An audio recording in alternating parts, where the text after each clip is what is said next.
how fast they're cleaving these mobs. I had us muted the whole time. Thank you guys so much. Thank you for saying that. Pretty sure you're muted or something. Okay, we got it fixed. Initiative. Can you guys confirm chat? Awesome. Thank you, Matt. Thank you guys for bringing that to our attention. We've been talking the entire time. PJ Wilder, thank you so much for the follow, brother. I appreciate it. The stream is popping off. I've been streaming for about 6 or 7 days now. We got 29 people in chat. I think earlier we peaked right under 40, which is awesome.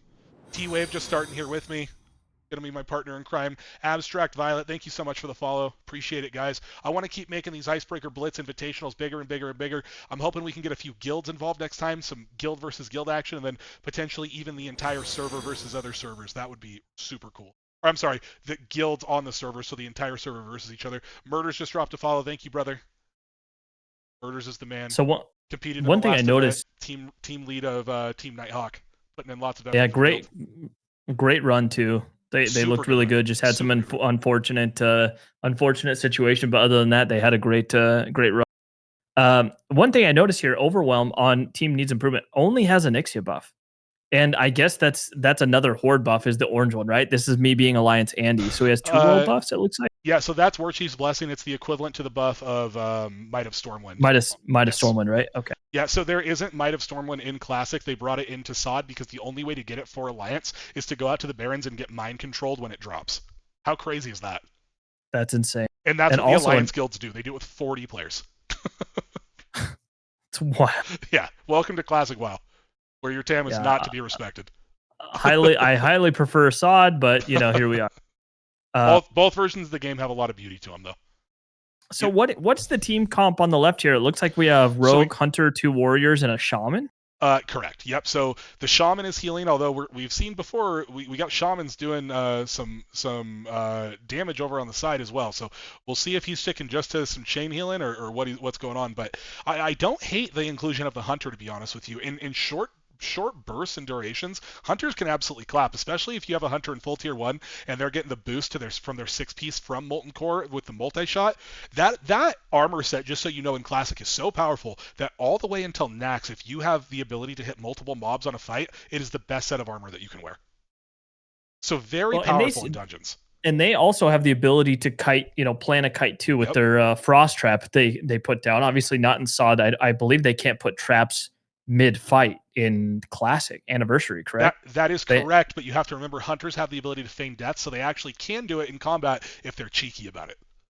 Okay. Now, they're moving through this room very quickly. I mean, Team Fury is really pushing the buck here. I mean, they're moving. They are moving really fast, but let's not forget what we saw during the last race, which is oh my goodness, it looks like we have a wipe going on over on Team Needs Improvement, and Overwhelm and Crix both go down. This is most likely going to be a full wipe. I don't see how they're going to recover from this. They have 2 Shamans, and maybe both of them have Ankh, but man, that is brutal. You hate to see that. T-Wave, I don't want to say I was picking favorites, but I love me a Shaman tank. They might still be able to pull this off if one of the Shamans pops out and heals. Well, and I'm seeing right now, if we're looking at their health, we can't see what's going on in that room, but it looks like they have the situation under control. We're seeing Shamans pop up to life and then drop down. Shui just went to about a quarter health. And then right back up. Gosh, I wish we could see what was going on in there. I wish we could as well. But so far, they're staying alive. If they can stay alive and get reses off, that's going to be extremely beneficial to them. Man, this is super dangerous. It looks like they're going to stay up. They stayed up for this. Avoiding a wipe, but obviously going to slow them way down. And 2 of their members losing world buffs. It's got to hurt. I'll tell you this, it doesn't help. Chewy is still taking damage. They're not out of the clear here. Chewy might go down. Yeah, it looks like Chewy is going to go down. Ubichingo needs to throw him some heals if he can. Man, I wish we could see what was going on in that room. Over on the left-hand side, though, Team Fury, they're plotting along. They got Jandis down, and now they're moving out of the bottom basement room. And they have Pack with the Hunter. They're utilizing Pack here. Oh my goodness, you're so right, man. This might be the team comp, actually. They are looking good. They're running so fast. And one of the things I got to bring up about Thunder Fury, and I know I talk about it a lot because I am Thunder Fury and I own the Blessed Blade of the Wind Seeker, and I love it. It's actually a huge part of the reason why I wanted to play SOD again is so I get another Thunder Fury. I love it so much. The benefit that Thunder Fury provides you is so massive in Classic, dude. The fact that it gives basically So keep in mind, Thunderclap is a 10% attack speed debuff. Thunder Fury is a 20% attack speed debuff passively on auto attacks. Now, Thunder Fury also procs nature damage, correct? Procs nature damage on your main target, but it does not do additional AoE damage. However, it does provide additional AoE threat because it debuffs the rest of the targets. Well, looking a little bit ahead here, this is a melee cleave group. Besides the hunter, I should say, but it's physical damage. I'm wondering if they're going to get super dangerous pull going over here for Team Fury. They tried to skip the pack on the left. They accidentally pulled it. They butt pulled it, and now they have all of these whelplings coming in. Let's see if they can get this under control. Looks like they should be okay. Okay, big knockdown going on here for Schmoopers. Tons of damage going out on their healer. Underwhelm is getting hurt bad. He's going down 25% health, popping back up. Schmooper's going down, dropping below 50%. This is crazy. Ven is lingering at 50% as well. So is Warbringer. Schmoopers playing with fire here. Now they get out. They control the fight. And this is one of the things that makes Shaman so good, right? Their ability to chain heal and just keep pumping out AoE healing on 3 targets at the same time is so powerful. And you actually saw the hunter tech that we talked about earlier. He feigned death and dropped a frost trap right in the middle of them, and they were able to control the packs and not and avoid a wipe there. And I brought it up. You have to think. You have to think the world buffs help there. I mean, undoubtedly. Without world buffs, I think they wipe. And I talked about it before they started running, but Hunter Biden's a very good player. And in that situation, yes, feign death and trapping is not that hard to do, but when you're panicking, everything gets harder, right? Yep. So it was good on him to make that. Now, over on the right-hand side, we have team needs improvement, and unfortunately living up to their namesake. It looks like they're finally getting rezzed here. and gonna make some progress, but man, they lost world buffs. They had almost a full wipe. They do have a recovery here, but this is not looking super great for them. Well, it's not just the damage that you lose with the world buffs. It's a lot of the HP too. You gain so much HP from world buffs, and to not have that in tight situations, you just can't squeeze as much. And if you try, unfortunate hit, and the healer can go down, which is what happened. Schmooper's getting pretty low here over on Rattlegore. Rattlegore, of course, one of the more dangerous fights in this raid. I'm just going to stay quiet as we move along here and not say anything about Rattlegore. They're clipping along. They just destroyed the boss so fast.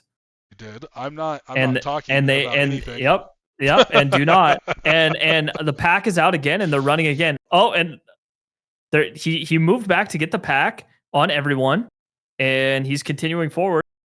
Everybody going back to finally loot that key, it looks like. All groups have struggled with that a little bit here. Ooh, and it looked like, was that a ninja? Oh my goodness, I thought some whelplings pulled there when Schmoopers was running across. Looks like they're going to get out of it. Are they going to try to skip that pack in the middle of the room? These guys are insane, dude. Man, for a minute there, I thought they were just going to charge into that room. Like, I'm surprised at how much they're skipping these packs, but they have so much damage. They're cleaving so quickly. They're kind of able to avoid a lot of problems because they're killing these mobs so fast. The faster these fights go on, the more dangerous it is, and they're just destroying these packs. They are absolutely melting, but here's a counterpoint to what you're saying. They're ahead, right? And I get, oh my God, look how much damage is going out. Dude, he charges the mob and it's at 25% health. That's what I'm saying. I mean, there's so much damage that's going out on this group. Right. They are just absolutely killing. But they're so far ahead at this point. Do you keep running it up and skipping mobs and risk not being able to do it? Or do you just slow down, say we got the lead, right? Let's not do anything too risky and just win. Because all you got to do is win. It doesn't matter how much you win by. If they win, they go on to the finals. And they have a very comfortable lead here.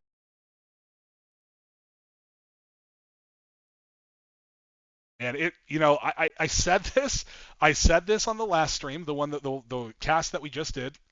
Improvement did just get the boss down. They're a few packs behind.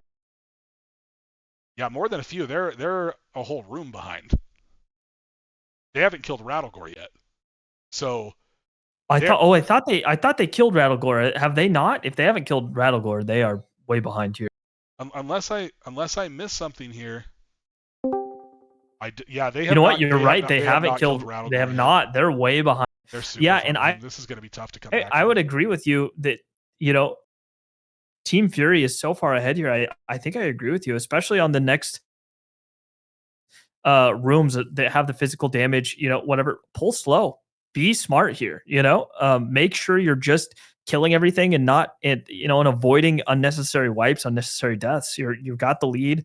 Coast to victory here.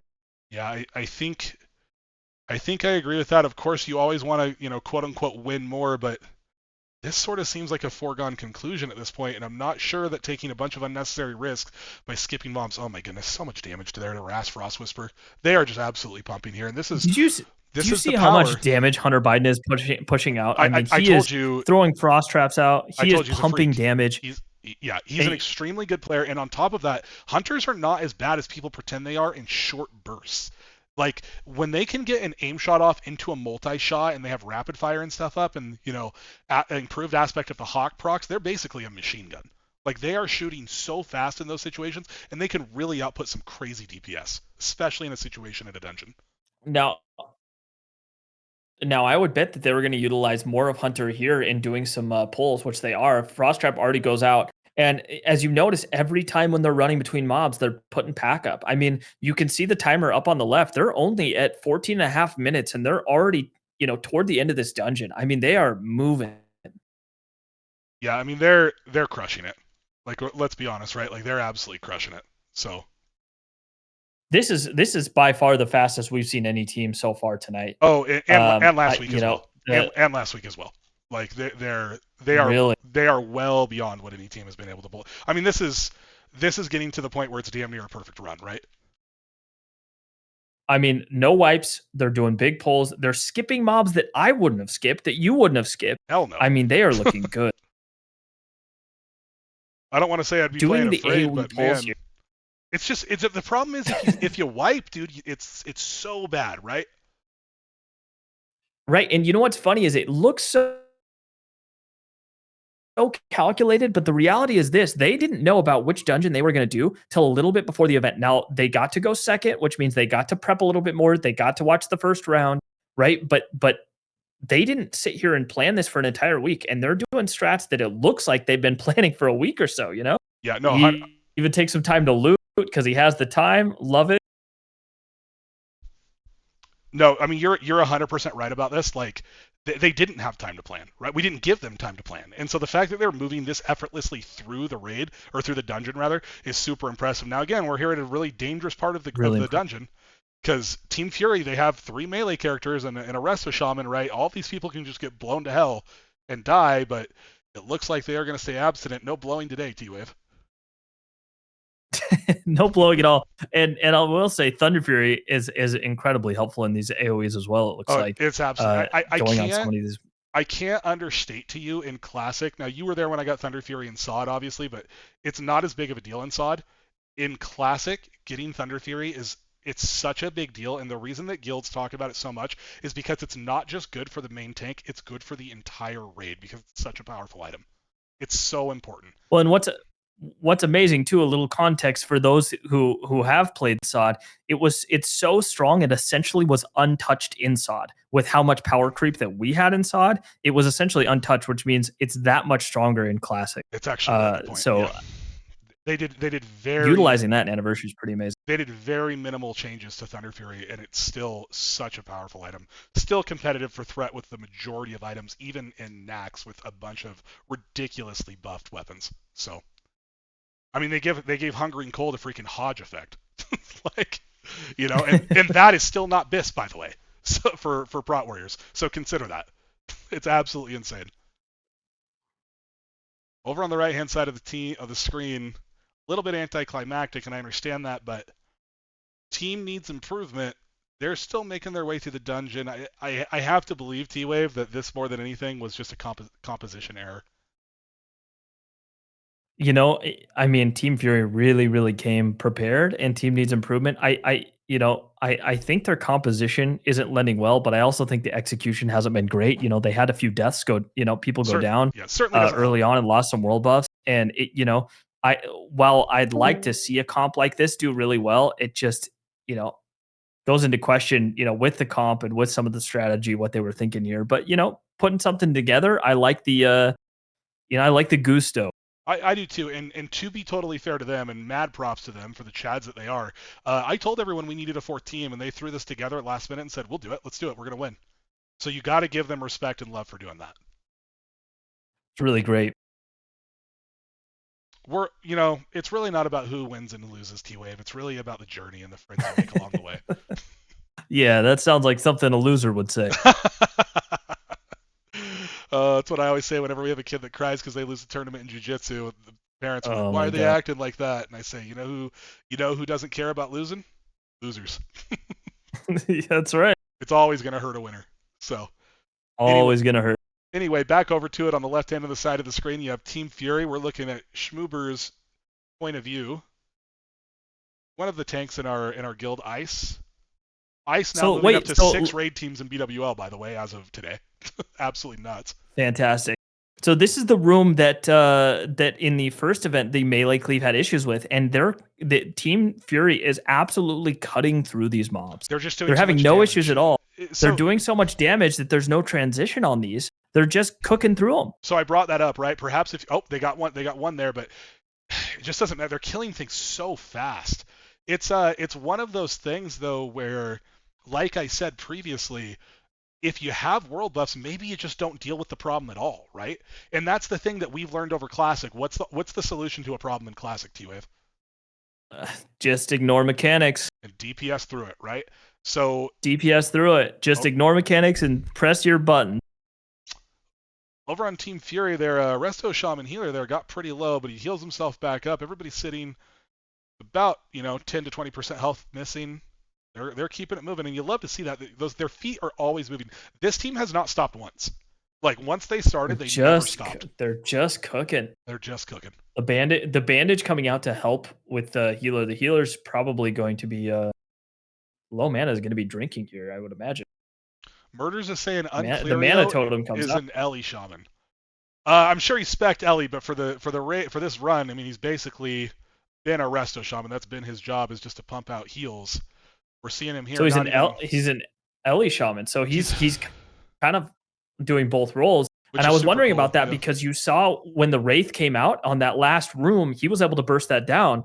So he's probably hybrid spec here just for more damage. And that could help a lot. I'm sure it does. And if you have a bunch of, the way that damage works in Classic is that if you have a bunch of items that do spell damage, they also give healing. Just typically, got a mind control there. It looked like we might have had a team death. The way that it works is like if something has 34 spell damage, if it was just healing, it would be something like 50 or 60, right?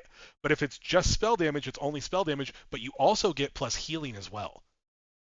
Right. So it's damage and healing. So if a Ellie Shaman has a bunch of high spell damage gear, which male spell damage gear is not like super sought after, or leather, right?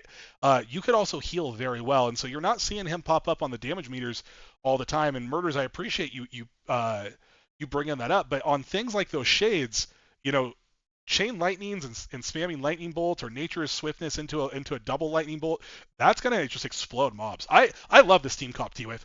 I absolutely love this. This honestly, we talked about the mage, but I really feel like Hunter Biden is utilizing, his frost traps in a way that is controlling mobs like a mage would, and he's bringing more damage. I mean, his single target's absolutely nuts. I think he's giving the last mage a run for their money in regards to utility here. He's holding both roles so well. Well, it's hard to argue with you because obviously they're doing a phenomenal job. I have to say though, I really love the enhancement shaman. Or I'm sorry, the elemental shaman. I like that too. And obviously, me, I love a good healer that can do damage. So, I'm always a fan of doing a little bit of a hybrid spec. Oh, Hunter Biden. Oh, I got debated by the Feign death. I thought he got crit or he had a mob on him, but of course it was just a Feign death. Hunter Biden's Feign deaths are so good, they're working on the caster team over here behind the desk. So pretty good. That's right. Look at this, coming up on 23 minutes, and Team Fury is all but completed this. I mean, they're looking at 25-minute run for Skola, which is so fast. That's fast even for Sod. Yeah, I mean, they absolutely crushed it, right? Like, they absolutely crushed it. They're just killing it.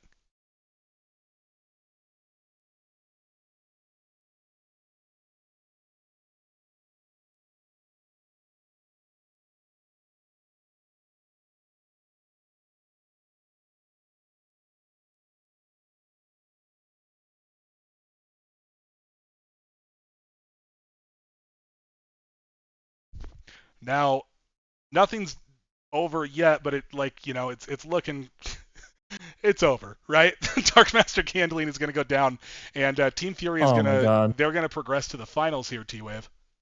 23:48 on the time. What a great time. I mean, my god. 23 minutes and 48 seconds is an insane Skullman's clear. Like, that's absolutely nuts. And you see right away that they're rebooting their buffs. Oh yeah, as as you should. Now, how does Chronostat work in Anniversary right now? You're not able to pop them? It's a 1 hour cooldown. It's a 1 hour cooldown, I believe. So does that mean they won't have it for the next run? You know, I don't know, and this is something that I didn't quite think about, because obviously, if that's the case, we can't have one team have access to world buffs and the other doesn't. Unfortunately, team needs improvement. Having another death here. I would imagine they could unboon it anytime, so they probably still have them for the next run, but they can't boon again, is what I would imagine. Well, they just booned right. You're probably correct. Right. Actually. Yeah. You're probably correct about that. Okay, so Murders is confirming for us over at Classic Anniversary. Of course, neither one of us play it. We're over at SOD running things over there. Number 9 guild in the world, declare Mythic, by the way. Not a big deal, but just saying. They can unboon again. They just can't reboon in an hour. Okay, so that is good to know. So that means they can Hearth out, go to a rested zone, log out, and they'll be completely fine, which is good to hear.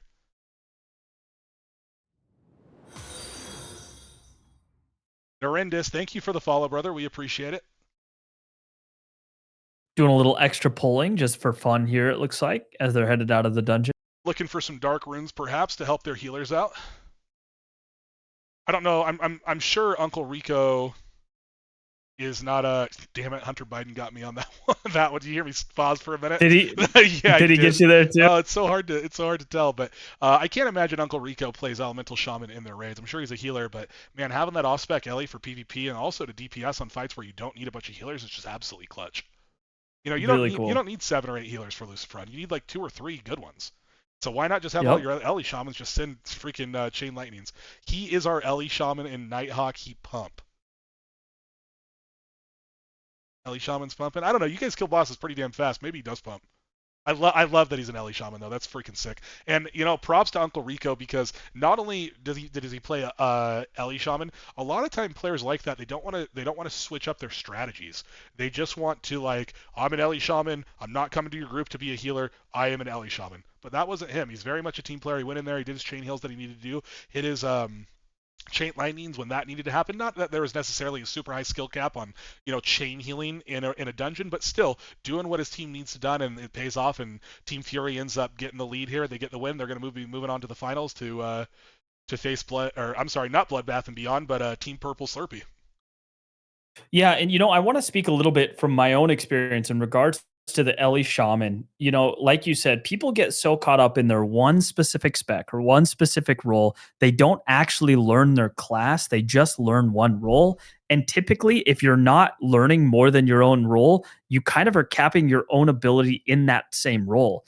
Quiz told me early on in SOD this was the first experience I had in really taking WoW seriously, that they came out with mage healers in SOD, and I was a mage main, and I was like, should I learn, you know, healers and off spec? And he said, if your class has an off spec, you need to learn it. Like I'm not requiring you to, but you should. And I did, and I sucked at it. And now guess what? I'm one of the better healers, I would probably say, in the guild, and better DPSers. I understand both better. So this guy that plays Ellie, he probably plays Resto as well. He's probably very, very good at his class because he's taken the time to learn the different aspects of the class, and he'll do things that normally you wouldn't. You know, most people pull up that Wowhead article and they just put in the slot, the items, whatever else, but you really learn your entire class and you can start to utilize it in every way, you know, like this in a dungeon speed run. I'm sure he never thought about that. Initiative being utilized. Initiative, post that copy pasta in our Twitch chat immediately, or you're getting G kicked forever. Post that right now. That is amazing, dude. What is it? Initiative has the best copy pastas in game that you will ever see in your entire life. Hunterborn, Slayer of Wrath. He's the man. I love Initiative. Oh, Hunter Biden. Something that's pretty cool. Initiative actually came out to my state, came to my jiu-jitsu school, took a class from me, and we grappled together at the end of the class. How cool is that? No experience in jiu-jitsu, by the way. Just decided he Oh, wanted to that's come out and do great. it. It was freaking awesome, dude. Good for him, The man. guy's kind of a gorilla, by the way. Pretty big boy. Pretty sure he climbs trees for a living. Yeah. All three of us are real big guys. Well, some of us are, bigger than ours. I'd say if I'm a Tauren, If I was in certain parts of Asia, I would be considered above average. If you were in certain parts of America and you popped a firewater, you still wouldn't be able to get on most roller coasters. So we're just gonna keep moving. That is not true, ladies and gentlemen. I'm 5'8". It is average. It is not average. I just want to be clear about that. It is average. Utah's just weirdly tall. All right, so team needs improvement, making their way through. Again, not a super competitive matchup, unfortunately, here for them. But let's keep it 100 here. They threw together their team at the very last minute. They jumped in when we needed somebody to jump in. I respect them for doing that. Much love for them for doing that. And they came to compete. They popped world buffs. They did their best, right? And you can't hate on guys for that. So. Yeah, they popped the world buffs they had impromptu last minute. It takes a long time to get world buffs, especially in Classic. I mean, it's pretty annoying, right? Especially with the 1 hour chronostat cooldown, which, by the way, Blizzard, I don't know what you're doing. Just take that out. No one in Anniversary is going to be mad about you doing that. And they still popped them anyway. They still impromptu said, "Hey, we're gonna send it and see what happens." Yeah, I guess I would be shocked. You'd be shocked about the things that some of these Classic Andes. I'm the only Classic Andy around these parts. Lot of old heads in Classic Anniversary. I'll tell you what. You'd be shocked to see the thing that these guys get pissed off about. It's pretty cringe because that is obviously just a quality of life improvement. But hey, listen, for those, we got Classic Plus coming out, baby. Yeah, for those that are on Classic only and haven't played SOD, let me tell you, quality of life is the best part of SOD. Also, hands down. I'm also curious for this, for the people who are in chat and the people who are playing Anniversary right now. Would any of you guys be mad if they made a change to Chrono Boon like they did in SOD, where you can just use it and unuse it whenever you want? Like, would anybody be pissed off about that? What is it in SOD? It's a 5-minute cooldown? 5-minute cooldown. So would anybody be upset about that? Do you guys feel like that kind of ruins the integrity of World Bus? Because I just feel like it's such a nice change. But James said, short kings all good, man. Hell yeah, brother. Again, average kings. Average kings. All right, whatever. The great thing about the chronostatic buff being 5 minutes is you can log on and you go, oh man, I got to go get my world buffs. So you go around, you get all your world buffs, you can do them solo, you can do it in one night, and it'll take you half an hour, 45 minutes maybe, if that. You could get them very quickly. Whereas if you're running on an hour-long cooldown, now you're spacing out the time to get the world buffs, which really I don't think changes your gameplay very much. You still got to go get Songflower. You still got to go get, whatever, the Midas Stormwind or whatever the Horde shit is. Now you can just do it and not have to wait an hour. In my opinion, it's a great quality of life. And I'm surprised that Anniversary players push so heavily against some of the changes that, in my opinion, make quality of life so much better in the game. Initiative said, I want Priest Park to every corner of Azeroth dispelling again, make Azeroth burn again. I have got a funny story for that, but over on our main screen, we got Darkmaster Gandleen finally being engaged over here by a Team Needs Improvement. And Chewy taking some damage, dropping down to 50% health. You seeing that Shaman tank come out, doing freaking pretty good DPS there for a Shaman tank without world buffs. Yeah, and very good DPS here. They're going to get Gandleen down. Did anybody see a phase 2 of Gandleen in any of our... I don't think we did. I think they all just DPS'd down. I don't think we did. And Chewy might actually still have world buffs. I don't know if he ever died. Oh, you're right. Because they never fully wiped. Yep, he still has world buffs. All right, so Team Needs Improvement finally finishing up here, quite a bit after Team Fury, but that's okay. Again, I'm going to say it one more time, and I know I've said it twice already, but I respect people who jump in, right? I mean, you know that about me, T-Wave. I'm a very much jump out of the airplane and build my parachute on the way down. So I give them a lot of respect for coming out here and competing against a very good team and doing their best and popping world buffs and taking it seriously. And let's be honest, making the stream happen, because if we didn't have a fourth team, it would have been kind of a weird competition. Yeah, really happy to see someone just jumping in.